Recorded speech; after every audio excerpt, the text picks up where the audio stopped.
that we are able to stand in front of the Son of Man, to be found worthy to stand. Yes. To stare you in the face. Yes. Thank you, Father. And be free. Yes. So we thank you for the release that you have for us. Thank you, Father. We know there's much more that we must accomplish and we must do, but we thank you for how far you brought us. Forgive us for our slothfulness. Yes, Lord. Forgive us for not keeping up with this pace. You're such a trailblazer. We're such a turtle.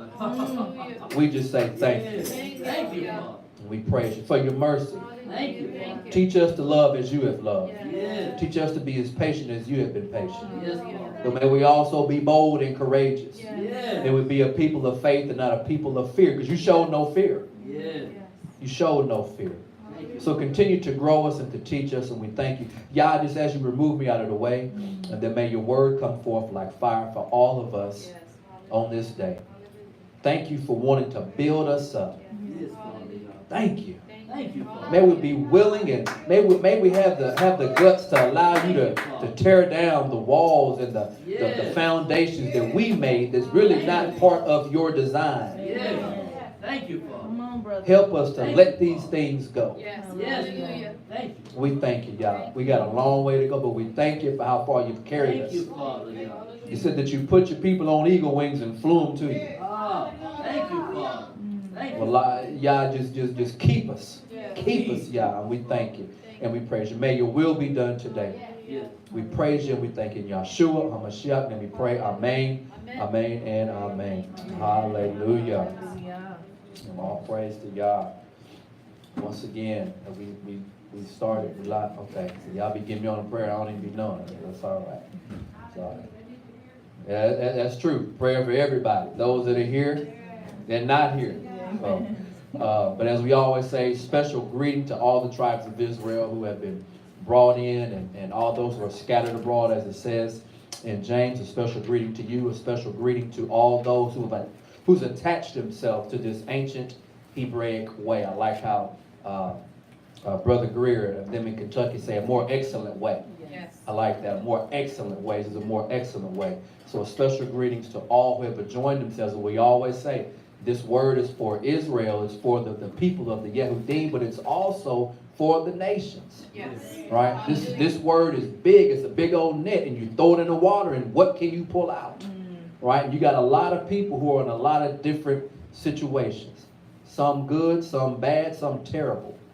Right? There are people that are in different conditions. They stuck on drugs. They stuck out in the street. They locked. And there's all kind of scenarios that people are in. But it's the power of the word that pulls you out. Right? It's the power of the word. If you want it. Right? That's the one thing about serving a real, true, living Yah is that he ain't going to force himself on you. Unless it's time for war. When it's time for war, he's going to force himself on you. But as far as you making a choice, I ain't going to make you do nothing. I gave you a brain. I put nefesh, put a spirit in you. You choose. Choose this day whom you will serve. Yes. Right? Can't be double-minded. Right? So choose life. And then he tell you to choose life. Then he tell you why. That you may live.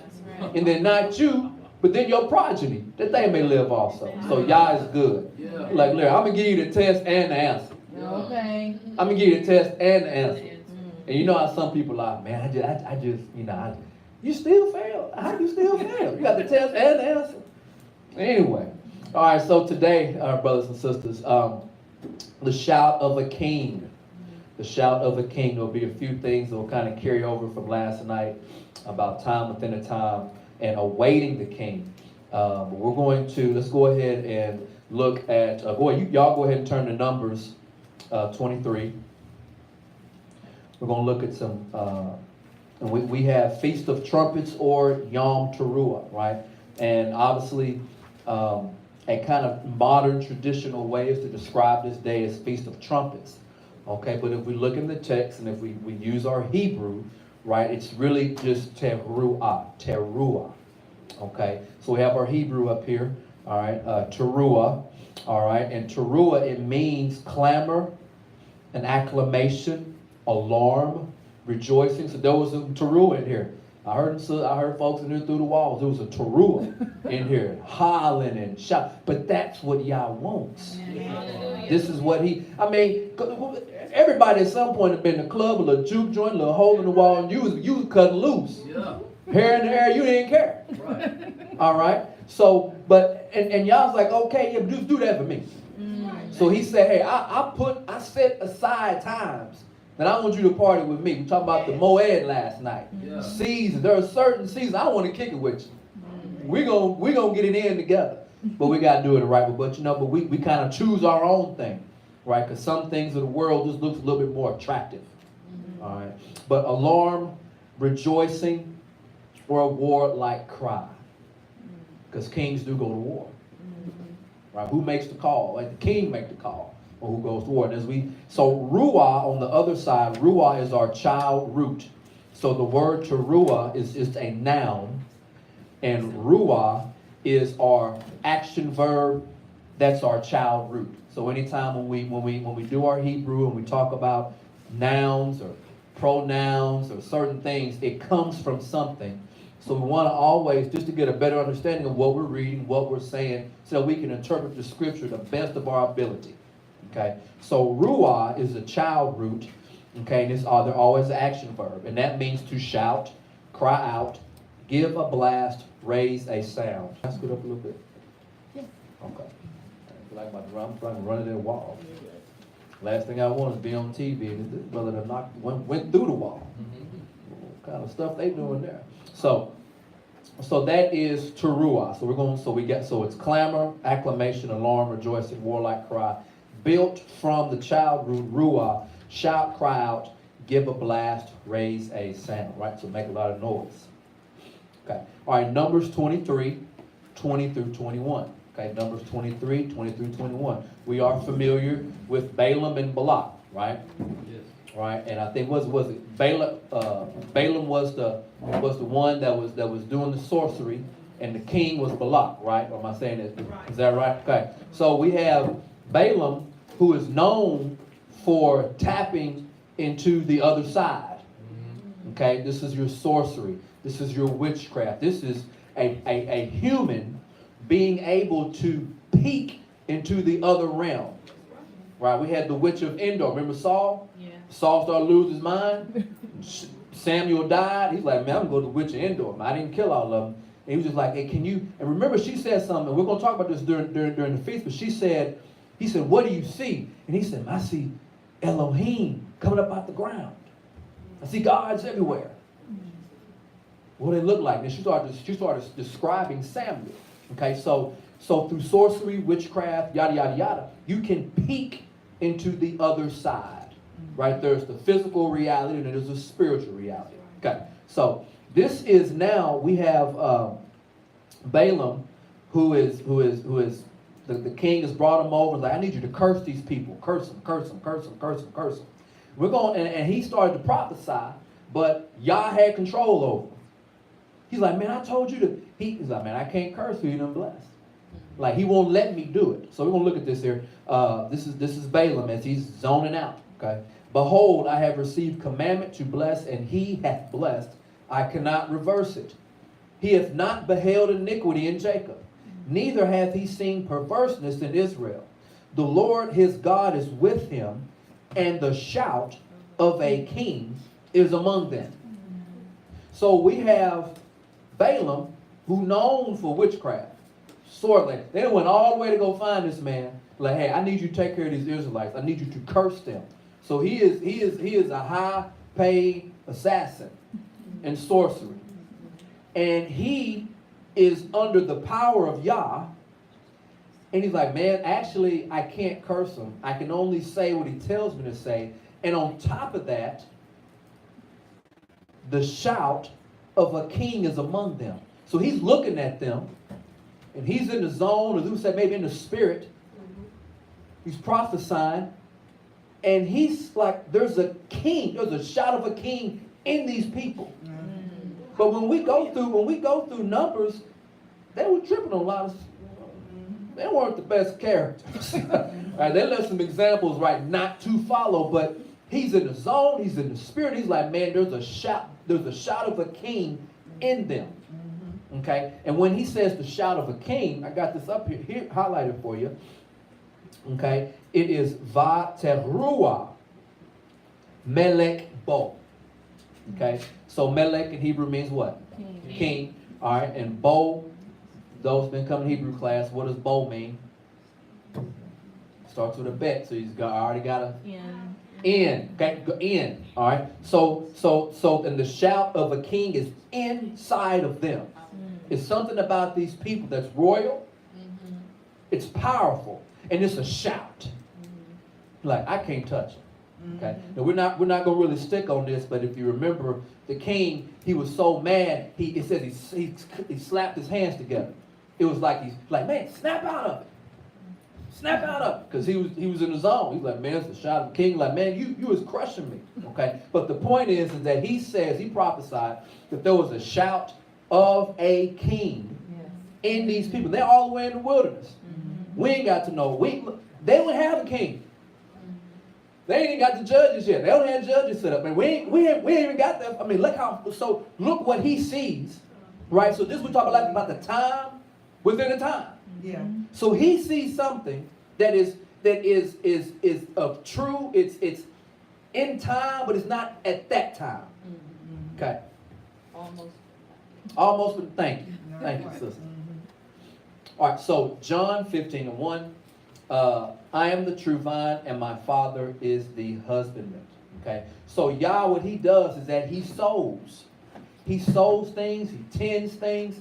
He grows. He reaps at the perfect time. So he might sow something at one point, and it might be who knows how long before it comes to fruition. Okay? So y'all might have put something in you at one point, and then it hadn't reached the time of fruition yet. But that don't mean it ain't there. This man wicked. All he knows is darkness. But what does he see? There's a shout of a king in them. Well, who? Where? They actually just got chastised by God a couple chapters ago. Okay, so I'm the true vine, my Father is the husband. So Yah, he does these things that he puts things, sows things, and then at a later time these things they come out. Okay, and it's at the perfect time. At the perfect time. All right, Joshua 6:20. So the people shouted when the priest blew with the trumpets. And it came to pass when the people heard the sound of the trumpet, and the people shouted with a great shout, okay, that the wall fell down flat, so that the people went up into the city, every man straight before him, and they took the city. So this is where we're talking about the walls of Jericho. Okay, and it says the people shouted and they gave a great shout. Now they are holding the shofar, which we've been blowing today. Okay, but I wonder if shout, if it's in the text, is it gonna say? I wonder what it's gonna say. So we'll look at it in Hebrew. Got it highlighted for you. Okay, so va'ruah, red. Okay, then we have ru'u. All right, then we got teruah gadol, or goldulah. So we have teruah and ruah, right, which we looked at, means to shout, make a lot of noise. Okay, so the fact that they were shouting, making a lot of noise, that is what caused the walls to fall. Okay, so we got to understand, spiritually speaking, right? One reason why we need to shout and make a lot of noise is that the walls in your life can what? Fall down. Okay, and look, Yah so good. He set a season for you to do it. He set a time aside for you to do it. Right? Because at one point in time, there will be a king to worship in his right place. But until then, the subjects, they get themselves together. So Yah so good. He said, before that time's come, I'm going to give them time to bring these walls down. Okay? But Yah is good. So let's look at, so we know what happened in Jericho, right? They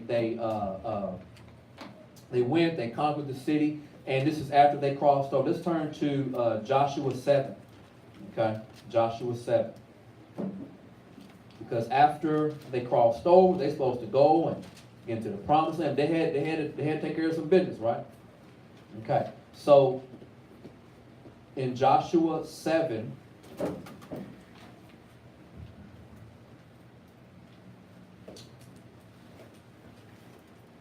verse 1. Hallelujah, whenever you get there, Joshua 7 and 1. Hallelujah. Hallelujah. All right, Joshua 7 and 1. But the children of Israel committed a trespass in the accursed thing for Achan, for the son of Carmi, the son of Zabdi, the son of Zerah of the tribe of Judah, took of the accursed thing, and the anger of the Lord was kindled against the children of Israel. And Joshua sent men from Jericho to Ai, which is beside Bethaven, on the east side of Bethel, and spake unto them, saying, Go up and view the country. And the men went up and viewed Ai. And they returned to Joshua and said to him, Let not all the people go up, but let about 2,000 or 3,000 men go up and smite Ai, and make not all the people to labor thither, for they are but few. So there went up thither of the people about 3,000 men, and they fled before the men of Ai. And the men of Ai smote of them about 36 men, for they chased them from the gate even unto Shebarim, and smote them in the going down. Wherefore the hearts of the people melted and became as water. So, we have a scenario here, don't we? They have crossed over. They've done everything they were supposed to do.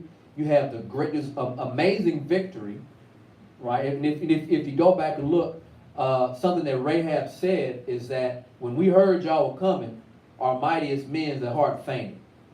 Okay? So the reputation of your God to go before you, right, is we knew y'all was coming.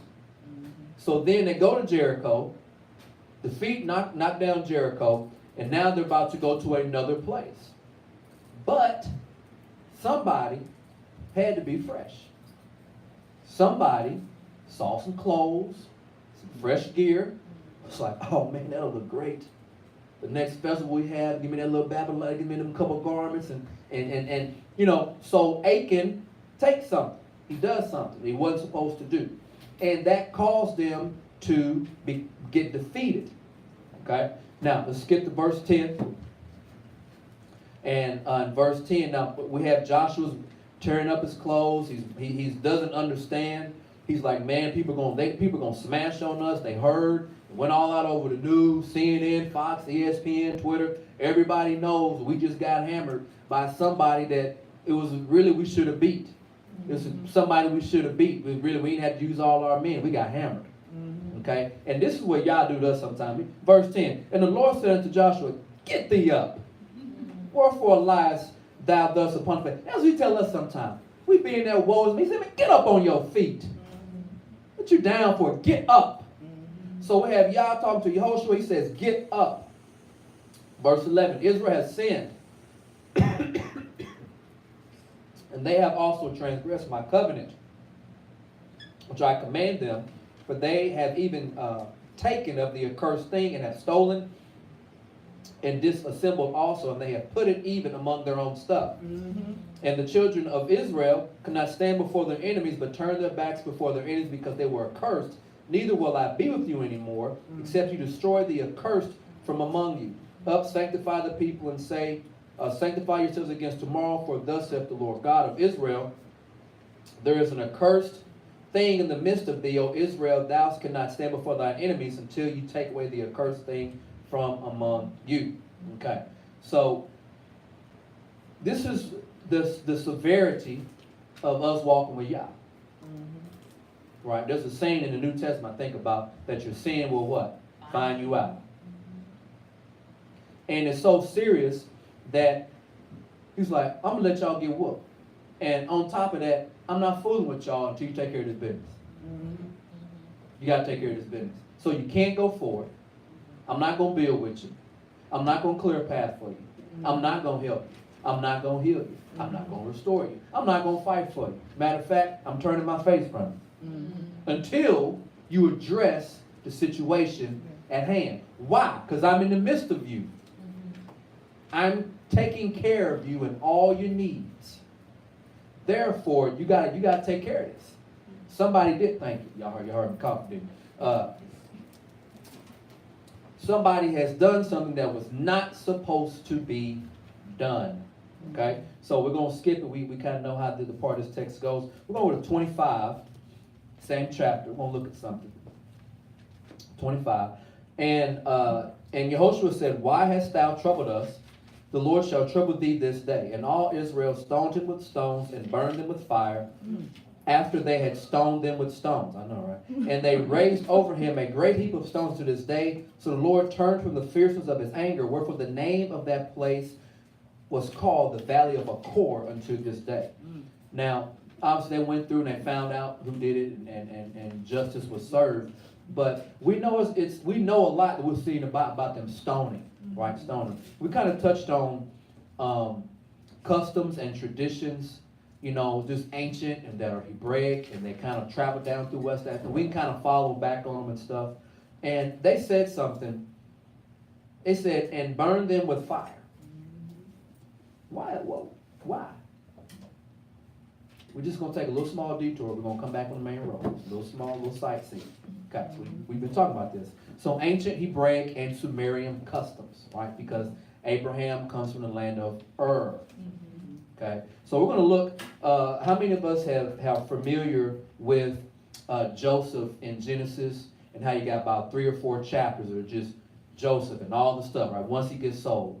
And then right in the middle, you get like a ad, a commercial of Judah's Adventures. The Adventures of Judah. This is all about Joseph. And just smacked in the middle, you just get, dun, dun, dun, dun, Judah's Adventures.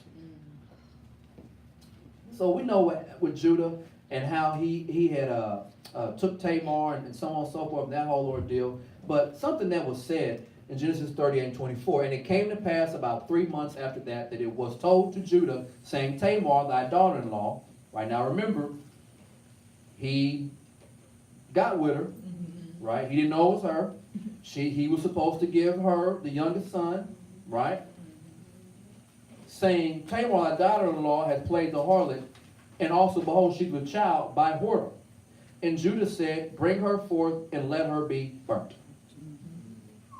That's not a Torah anywhere. So now we see old customs. Certain things, aka purging.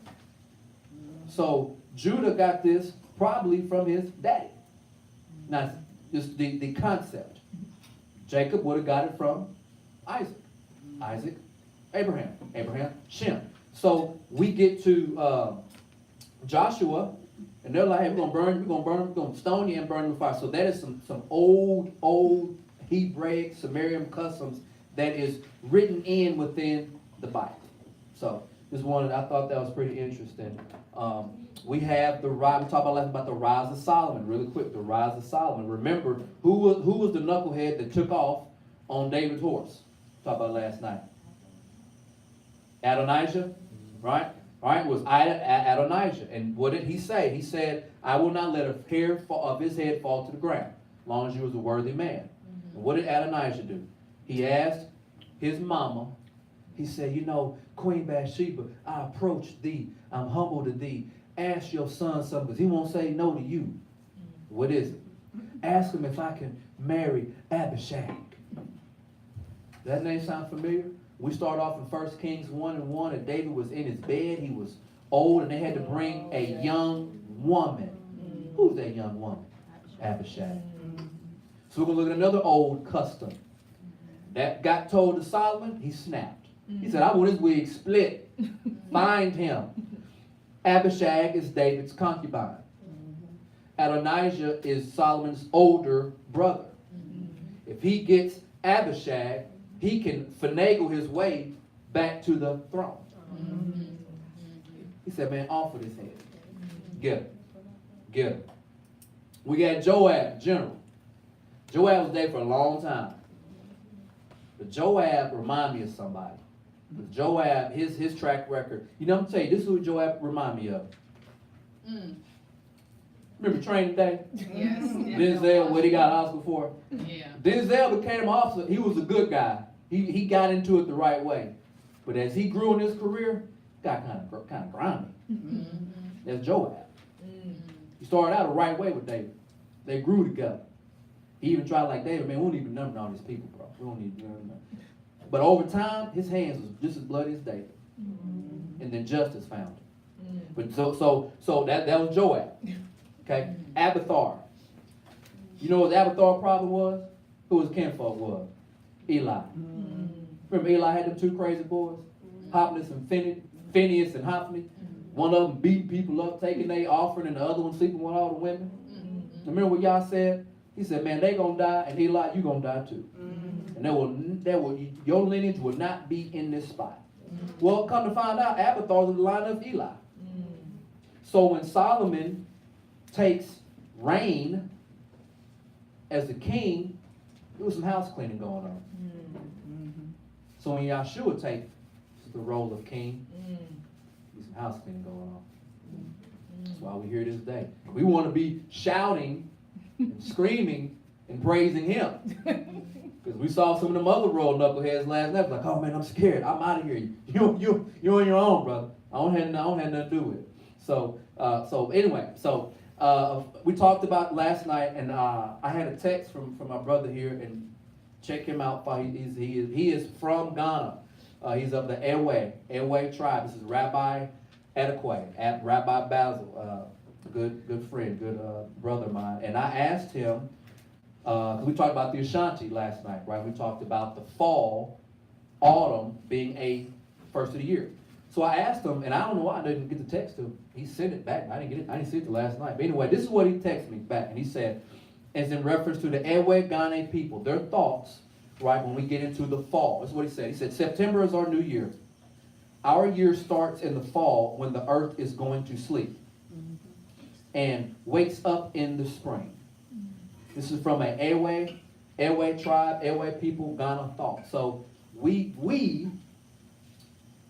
have to, in order to get back somewhere, you gotta trace back your steps. So we have to, because some of you in here probably have some Ewe in you. You probably got some Ghana in you. You might have some Yoruba, some I don't know. I ain't no doctor. Okay, but my point is that, you know, when we're trying to put all this together, and what makes this time of the year so special, why is this? What is being started around this time of year, right? Like I won't be late for the party, okay? But that's why I just wanted to share that, and all right, back on track now. So what did we miss about Achan's sin? What did we miss? It was something that we missed. Turn to Genesis 12. Genesis 12. We missed something about Achan's sin. Because remember, Yah was furious. So was it just that he was mad because I told y'all something and then, you can't, don't do it and you did it anyway? Well, obviously, yeah, that's got something to do with it. But what did we miss? Genesis 12. And remember we talked about how Yah is a husbandman? And Yah plants things and he grows things. It's at a certain time, right? It's not right at that time. It could be who knows how long later. But Genesis 12, all right, we're going to look at something here. And let's look at, he's dealing with Abraham. This is when he told Abraham to get up and go. Leave your house, leave your family, leave, and I'm going to bless you. Genesis 12 and 8.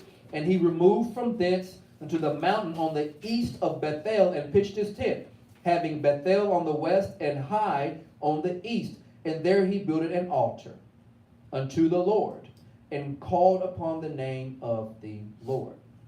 So, in Genesis 12, before there ever was an I that Joshua is encountering, Yah had someone named Abraham. Stay tonight. Hang out here. Let's chat. It was so good for Abraham, he built an altar there. And when he built that altar there, it was like he planted something in the ground. And Yah said, yeah, I'm going to come back and claim this. Not right now, though. I'm just putting it in the ground and I'll come back. Come back later. Yeah, Abraham and Isaac, Jacob, going to Egypt. They're there, going to the wilderness. Now they're finally back in this region. Genesis 13 and 3. Still talking about Abram. He ain't even became Abraham yet. Genesis 13 and 3. And he went on his journeys even from the south of Bethel unto the place where his tent had been at the beginning between Bethel and Hai. Now yours might say Hai, H-A-I. That's the same as the A-I that they are encountering. So, problem here. Big problem. Because Yah made a promise. He made a promise about this land, this spot of land right here. And when Yah promises something, When Yah gives you the provision to do something, to go somewhere, to conquer something, to journey on something, and if you don't do it right, I ain't gonna let you, no. Reject it. Yah made a way, so when we're walking with him, what did he say? He said, I'm in the midst of you. Yeah. So you can't be shady. You can't be sneaky. You can't be creepy. You can't bend the corners and hustle and tiptoe through righteousness. You got to be straight. You got to go in a straight, narrow path through the gate. So Achan, when he takes this garment, when he steals, and as they're approaching Ai, it's like, man, you filthy. I got to have everybody clean as possible. Why? Because I already planted something here a long time ago with Abraham. Okay? So they got punished. One, Achan stole. Absolutely. But Yah had already been here. And he was here with Abram. When anything became Abraham yet. He was here with Abram. And something was planted there. Okay? And it wasn't time until Joshua comes through. Because Bethel sounds familiar, right? Didn't the northern tribes have that area? They acted a nut with it too. But Yah had already claimed it for him. I wonder why he was so mad when he let the Syrians come in. And just, if you know anything about history, you do not want to be taken by the Syrians. They come in cutting and gutting and killing. Babylonians come in right. Persians come in, they come in kind of smooth. And look, man, see all these folks behind me? Y'all can run your city, how you want to run your city. But if I need this from you, if I need that from you, I got to get it. You don't do what we need you to do, I'm going to put these guns on. Persians will work, talk it out with you. Syrians, Babylonians, I'm killing first and asking questions later. I'm going to kill somebody right. So y'all was so mad, he sent some goons on them. But Abraham had claimed Bethel and Ai already. He already put something there. It was already reserved for the people of God, but the people of God got to be like the people of God when they get there. Does that make sense?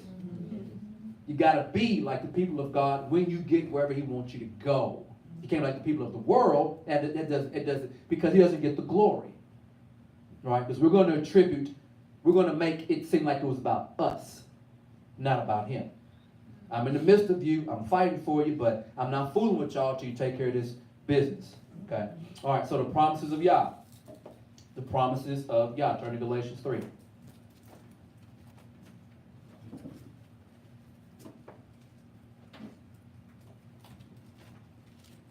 Something we've probably heard, some sort of dialogue with people in regards to your faith, on how you believe and how you walking this thing out, right? And choosing the Torah as a foundation and understanding, your Hebraic heritage and things like that. Look at Galatians 3. Let's start in verse 13. Okay? Christ has redeemed us from being the curse of the law. Being made a curse for us, it is written, cursed is everyone that hangeth on the tree, that the blessing of Abraham might come on the Gentiles through Yahshua HaMashiach, that we might receive the promise of the Spirit through faith. Brethren, I speak after the manner of men, though it be but a man's covenant, yet if it be confirmed, no man disannulleth or addeth thereto. Now to Abraham and his seed were the promises made. He saith not, and to the seeds as of many, but as of one, and to thy seed, which is Christ. And this I say, that the covenant that was confirmed before of God in Christ, the law, which was 430 years after. So, we're talking about Abraham and what Yah said to Abraham. And we're talking about nice transition to the Torah, right, to the law. He said the law was 430 years after. It cannot disannul that it should make the promise of none effect. It cannot disannul that it should make the promise of none effect. For if the inheritance be or promise, we're talking about two different things. And he said, no, these two cannot headbutt. The Torah, the instructions, cannot headbutt with the promise of Yah. They cannot headbutt. But God gave it to Abraham by promise. Wherefore then serveth the law? It was added because of transgressions. To the seed should come to whom the promise was made. Well, that's simple. Waiting on Mashiach, right? And it was ordained by angels in the hand of a mediator. Now, a mediator is not the mediator of one, but God is one. Is the law then against the promises of God? God forbid. For if there had been a law given, which could have given life, verily righteousness should have been by the law. So in this section, what Yah spoke to Abraham and the actual commandments are two different things. They're two different things. So one, the Torah has nothing to do with these promises that was made. The promise that he made, that was a promise. Okay? All right, we're going to look at Genesis 12. I got it up here for you. And the Lord had said unto Abraham, get thee out of thy country and from thy kindred and from thy father's house into a land that I will show thee, and I will make thee a great nation. That's a promise. I will bless thee. That's a promise. I will make thy name great. That's a promise. And thou shalt be a blessing. That's a promise. And I will bless them that bless thee, and curse them that curse thee. That's a promise. And then shall all the families that are be blessed. That's a promise. So in Galatians 3, Shaul is repeating this. He's not antagonizing, not going to, he's repeating this. Okay? Look at another example. Genesis 18 and 19. For I know him. Who?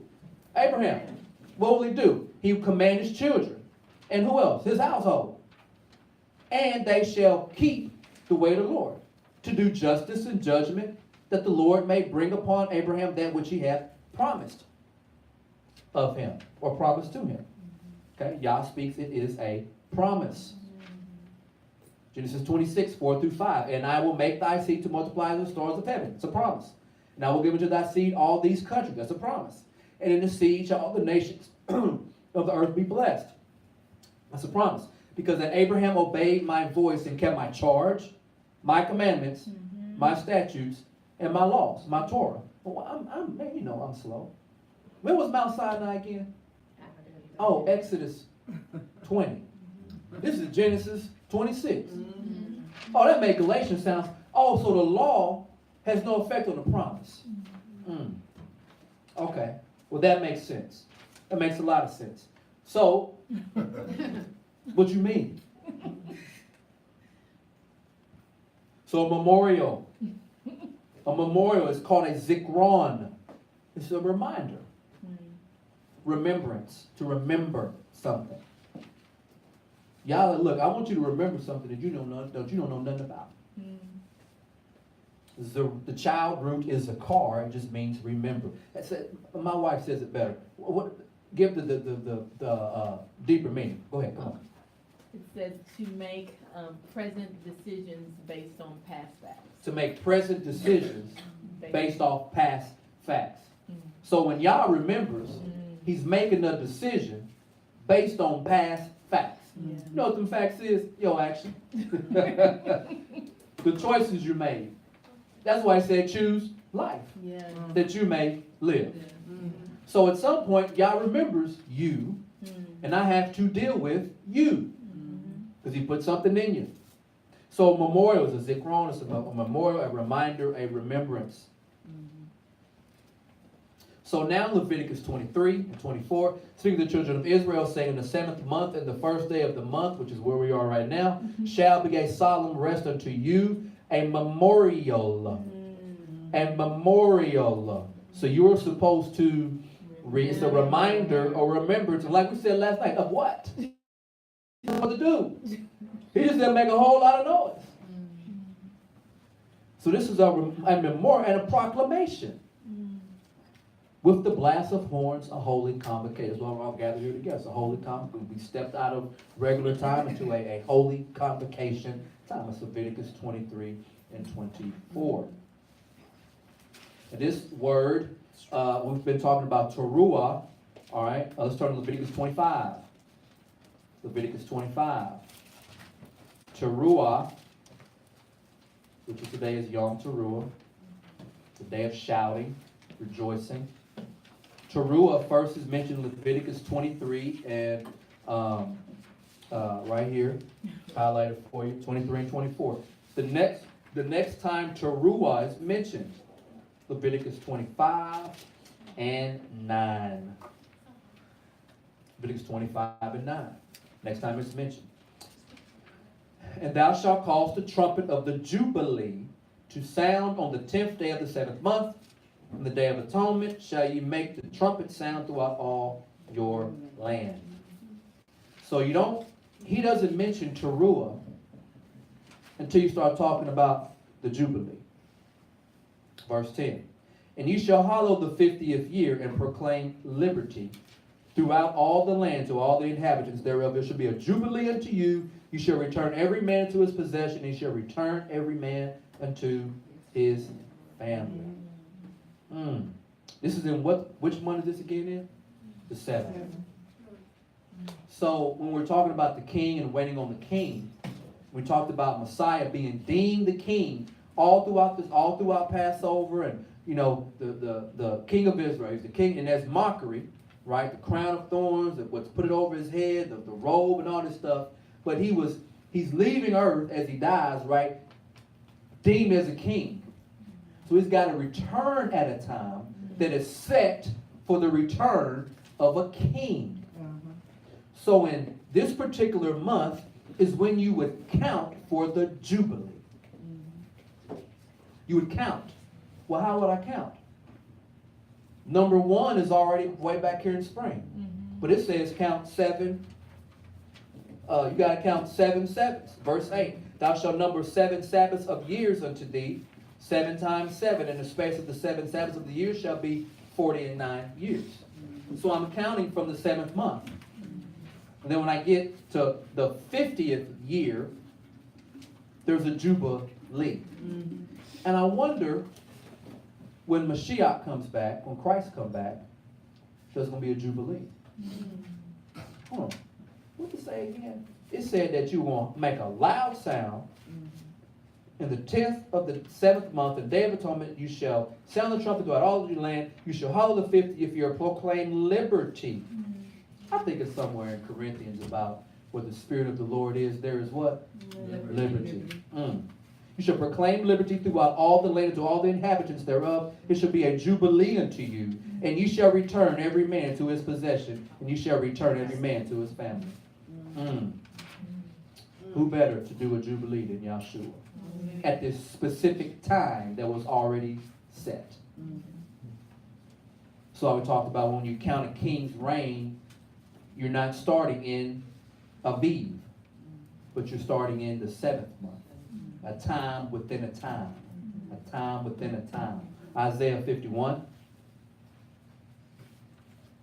Isaiah 51. I've got to put it on the screen for you. Cry aloud, spare not, lift up thy voice like a horn or a trumpet, and declare unto my people their transgressions, and the house of Jacob their sins. Now, for my Hebrew people, what's that first word in Hebrew down there highlighted? See that, brother? Oh, yes, sir. It is going on. Yeah. Look, I want to make sure everybody. That's all right. That's all right, brother. I want to make sure. I don't want nobody left behind. All right. So kara. Now, and it's translated as a cry, but what does kara mean? Cry out, proclaim. And also means to call. Yeah. To call somebody. Hey, you get over here. Call. So when it's saying cry aloud, spread and lift up thy voice, the prophet is telling the people, or Yah is talking to the prophet about calling out. Get your attention. Well, attention about what? To let my people know about their transgressions. What did we just read transgressions at? Oh, and Paul was talking to them in Galatians. He was talking about the promise and the law and them not bumping heads. And he said, well, what for is the law for? They said, because of transgressions. That's it. People can't act right. Right? And want somebody else husband, want somebody else wife, stealing, killing, willing and dealing. Stuff like that. Acting funny, shady. It's all this stuff because of transgressions. That's what it was at. It had nothing to do with the promise. So the kara is to call. It's like a loud shout. Like we've been doing. A loud shout.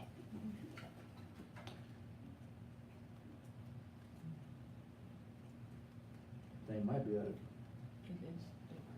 Okay. All right. Let's turn to John 11. I'm gonna stun y'all today. Watch it. John 11. John 11. John 11 being verse 1.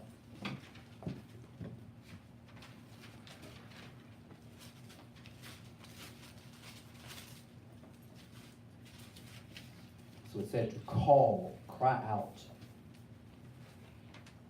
Teruah means make a big cry, big noise, loud noise. That means kind of coming out your mouth. It necessarily don't have to be with a shofar, which you can.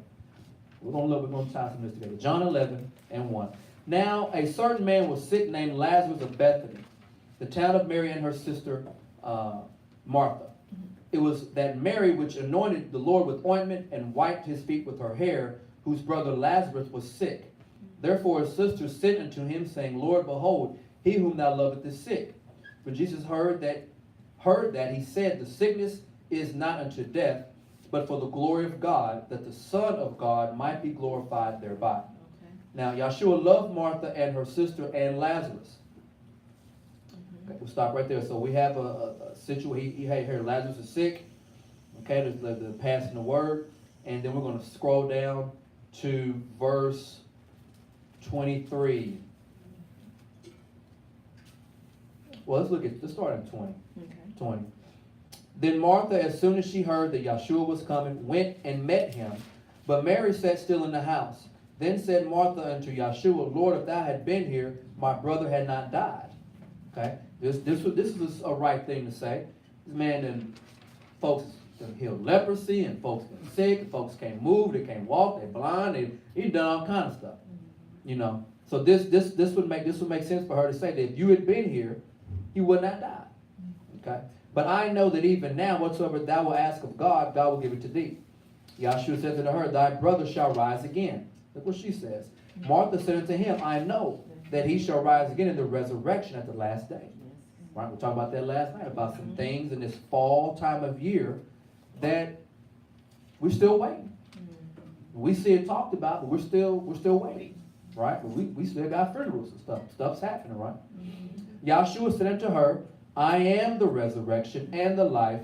He that believeth in me, though he were dead, yet shall he live. And whosoever liveth and believeth on me shall never die. Believest thou this? She said unto him, Yea, Lord, I believe that thou art the Christ, the Son of God, which should come into the world. Okay, so she gave her position on where she stands. I know you that dude. You are the one. Okay, let's scroll to verse 32, same chapter. Then when Mary was come, where Yahshua was, and saw him, she fell down at his feet, saying unto him, Lord, if thou hadst been here, my brother had not died. When Yahshua therefore saw her weeping, and the Jews also weeping, which came with her, he groaned in the spirit and was troubled. And he said, Where have ye laid him? They said unto him, Lord, come and see. And then Jesus wept. You know, when I was a kid, how many of y'all, when y'all was growing up, your parents, when it was time to bless food, say Jesus wept? Yeah. I was like, I didn't. Okay. All right. Verse 36. This said the Yehudim of the Jews, Behold how he loved him. And some said of them, Could not this man which opened the eyes of the blind have caused that even this man should not have died? So they're like, man, he's done some stuff. Is he that cold? Is he like that? Verse 38. Yahshua therefore again, groaning in himself, cometh to the grave. It was a cave, and a stone lay upon it. Yahshua said, Take away the stone. Martha, the sister of him that was dead, said unto him, Lord, by this time he stinketh, for he had been dead 4 days. 4 days. Yahshua said unto her, Said I not unto thee, that if thou wouldest believe, thou shouldest see the glory of God? Then they took away the stone from the place where the dead was laid, and Yahshua lifted up his eyes and said, Father, I thank thee that thou hast heard me. And I knew that thou hearest me always, but because of the people which stand by, I said it, and that they may believe that thou hast sent me. And when he has thus had spoken, he cried with a loud voice, What is today called again? Yom Teruah. And Teruah means to make a loud atonement. And when he had thus had spoken, he cried with a loud voice, Lazarus, come forth. And he that was dead came forth, bound hand and foot with grave clothes, and his face was bound about with a napkin. Yahshua said unto them, loose him and let him go. I wonder who he's talking to. Was anybody else in the cave with him? I'm sure they stay in the back in that, that cat look. So who is he talking to? He said, loose him and let him go. Job 38. Job 38.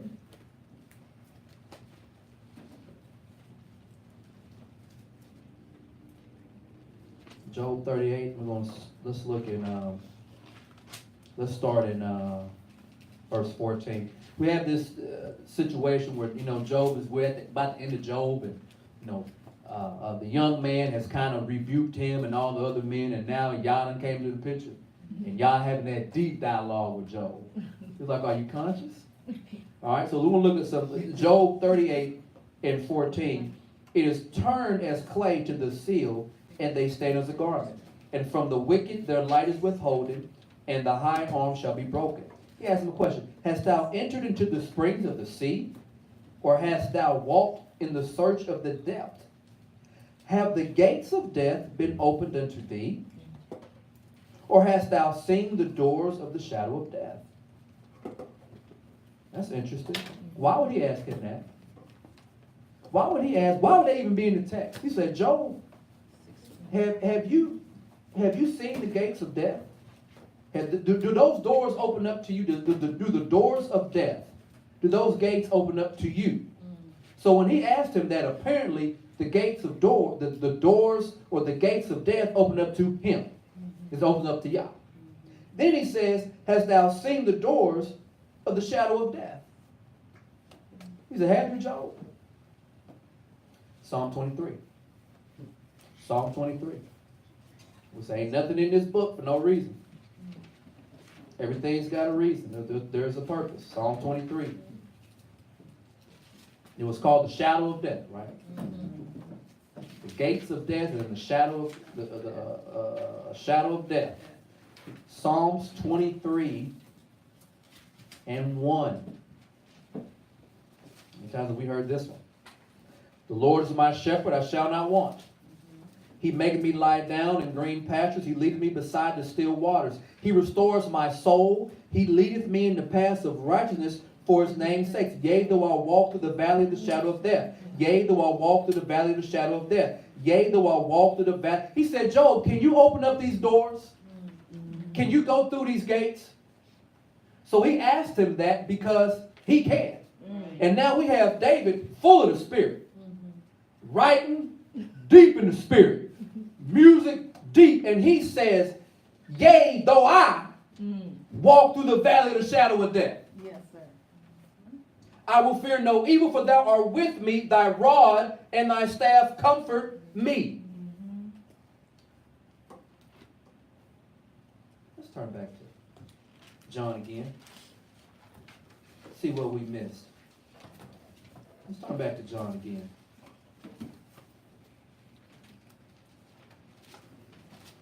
They weren't questioning if Yahshua was there.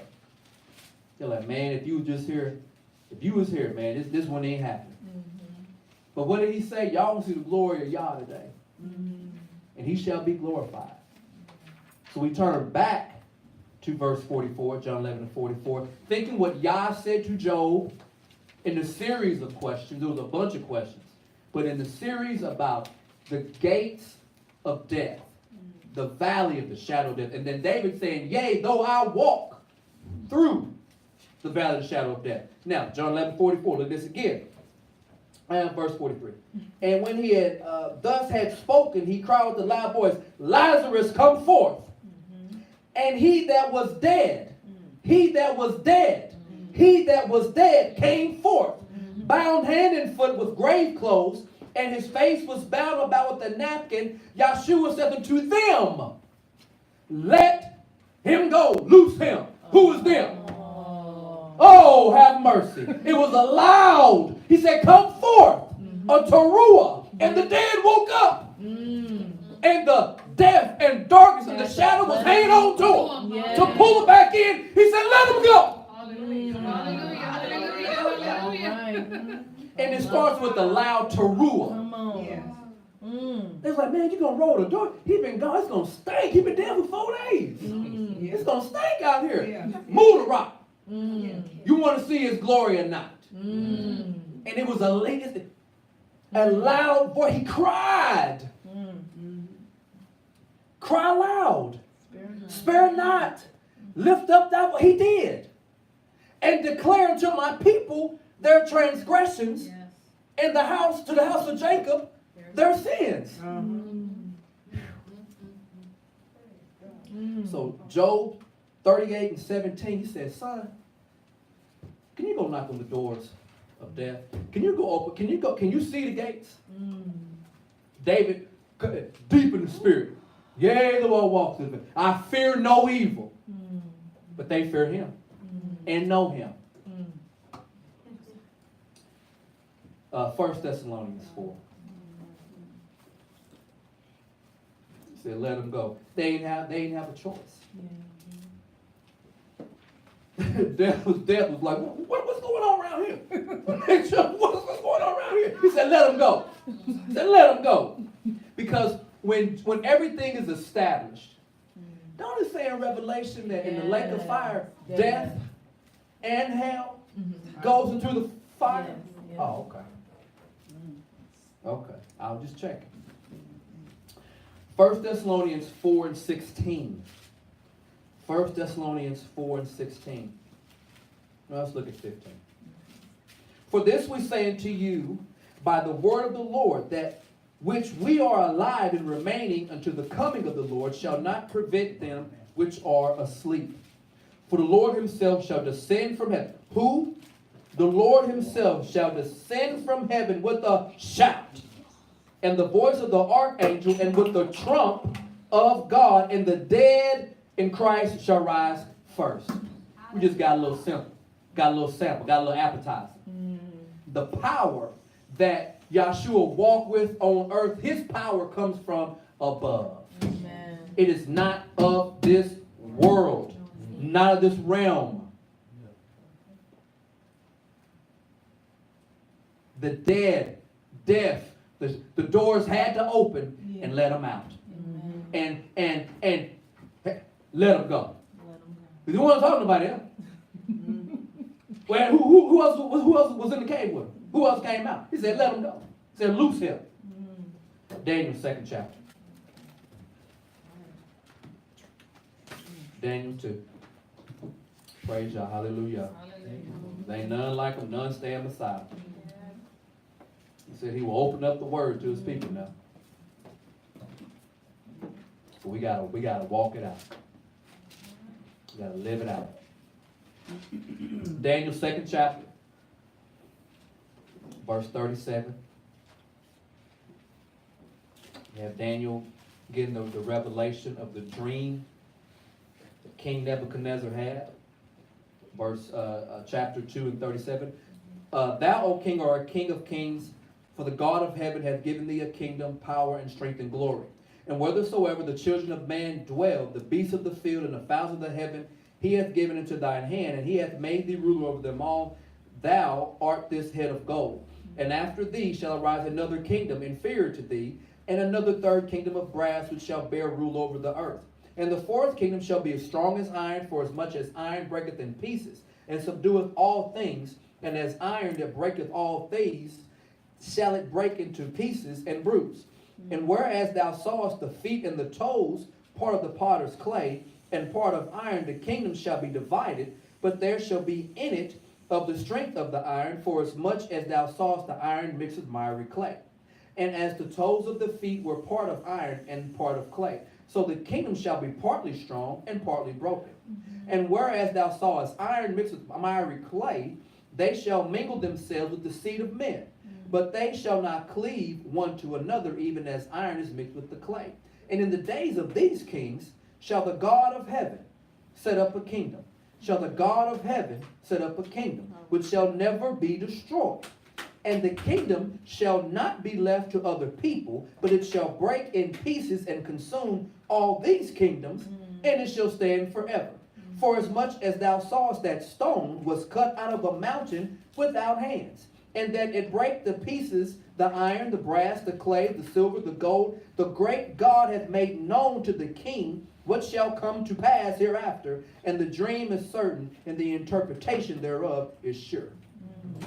Nebuchadnezzar dropped down to his ground, dropped down to the ground. He said, I worship the God of Daniel. He's the God of God. He's the truth of all gods. We're going to read the rest on your own time. Rest of this chapter. So what we talked about, y'all plant stuff, and the fruit don't come out till later. So here, Nebuchadnezzar is getting a dream about the kingdom coming, crushing all other kingdoms. You know how long ago that was? 586 BC. You know how far long that is? That he's getting a dream, and now we're getting snippets of someone making it come to pass. John 18. I'm going to shock y'all. Keep my name out your mouth. I'm going to shock y'all today. John 18. John 18. Verse 36. We talked about this last night. I kind of want to leave it a little gappy there. Yahshua answered, my kingdom is not of this world. John 18:36. My kingdom is not of this world. My kingdom is not of this world. My kingdom is not of this world. We just read Daniel 2, didn't we? Yeah. And of all them other kings, he said, that this other kingdom, this is the kingdom of God from heaven. My kingdom is not of this world. If my kingdom were of this world, then would my servants fight, that I should not be delivered to the Yehudim, to the Jews, but now is my kingdom not from hence. His kingdom comes from someplace else.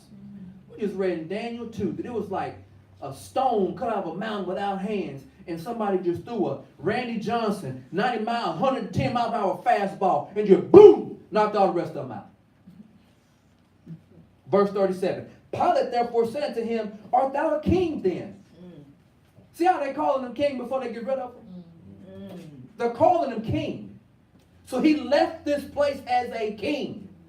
Just because you're disrespected, just because you get this, don't mean it ain't true. Don't mean it ain't true.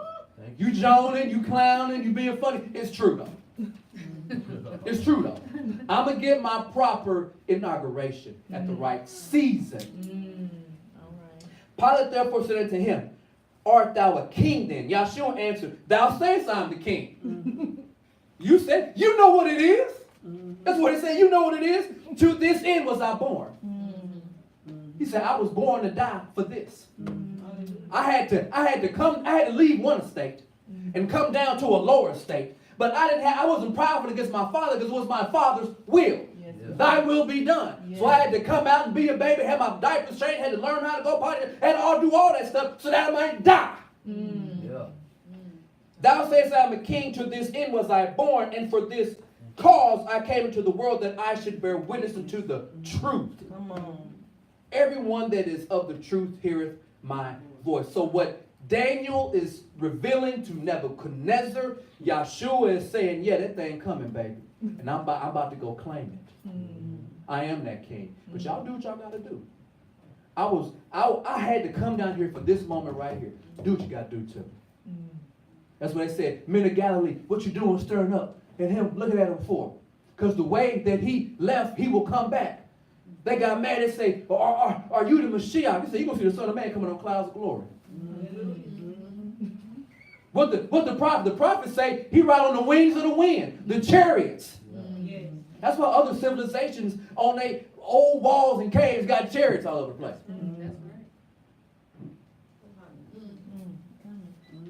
Didn't Enoch get a ride? Enoch got a ride. Eliyahu got a ride, got a chariot ride. Elisha, the men was scared. He said, he prayed to Yah. Elisha prayed, said, Yah, open up the young men's eyes, give them courage. They opened up their eyes and just chariots of fire and angels all around. One man said, hey, let's go ride. He let's go, baby. He's looking around, he's like, let's go. What are we waiting on? Let's go. That's why Yahshua said, let them go. Yeah. Because stuff we just can't see. Because Yahshua controls things that are visible and invisible. Matthew 27. Matthew 27, verse 45. This festival is about the Teruah, the shout. And we see that the shout, what did the demonic prophets say? That there was a shout of a king in them. The first scripture, shout of a king was in them. And now we're seeing Yahshua shouting, Lazarus, get up. Dead guy, let him go. Yeah. They don't like it. He said, get your hands off, Father. Get your hands back. Now we're in Matthew 27, verse 45. Now from the 6th hour, there was darkness all over the land to the 9th hour. And about the 9th hour, Yahshua cried with a loud voice, saying, Eli, Eli, lama sabachthani. That is to say, my God, why hast thou forsaken me? Some of them that stood there when they heard it said, this man called for Elijah. And straightway one of them ran, took a sponge and filled it with vinegar, put it on a reed and gave him drink. The rest said, let us see whether Elijah will come and save him. Yahshua, when he had cried again with a loud voice, yielded up the ghost. Isaiah 58:1 on the screen. Cry loud, spare not, lift up thy voice like a horn. Yes. And declare unto my people their transgression and the house of Yaakov their sins. With his last breath he gave a Teruah. The king gave a Teruah on the last. And then he yielded up the ghost. And behold, the temple was twain from the top up to the bottom, and the earth did quake, and the rocks rent. And then it got real spiritual. Graves were opened, bodies of saints arose. In another section of the Gospels, it was dark for 3 hours. You know what that's called? An eclipse. That's right. But what did we talk about last night about the Moedim and about them being signs and seasons? So you know the season that the king was X'd off, because there was signs in heaven, because there was an eclipse, and the earth shook, and if that don't get you, it's people that your cousin is up walking around. All right. Hey, Teruah, what you doing? Even when the Satirians were just like, man, he had to be the Son of God. He had to be the Son of God. So the way the king, as they said, the way he left, he shall return. He left. And it was dark, it was an eclipse, it was earth. Once again, I say it all the time, y'all gonna fight with the elements. The ugly one can use the laws of land. With that being said, Yahshua cried with a loud voice because he is the king. And he gave up a Teruah. And there'll be another time when he gives out another Teruah. And until then, we want to be found on the 7th month on the first day, giving up Teruah together in love and compassion and having a great time. And on that note, I'm done. 14:26 left on the clock. 14:23 left on the clock.